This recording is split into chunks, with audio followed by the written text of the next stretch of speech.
If you want to get the back button on the Samsung Galaxy Z Flip 8, you can open the settings on your phone, and then over here we can scroll down a little bit and go to display settings. Now over here in the display settings, we should be able to find the navigation bar, and then here we can switch from the swipe gestures to buttons. And now at the bottom of the screen we have this arrow, which is used to go back. What you can also do is you can change the position of that button. So if you go to more options after choosing buttons, here we can change the button order so it can be positioned on the left side instead of the right side. And what you can also do is you can go to accessibility settings over here. Then you go to interaction and dexterity, and you can enable assistant menu.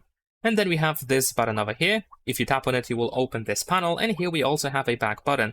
So essentially, you can use gestures and the back button at the same time. So let me just quickly switch back to swipe gestures. There we go.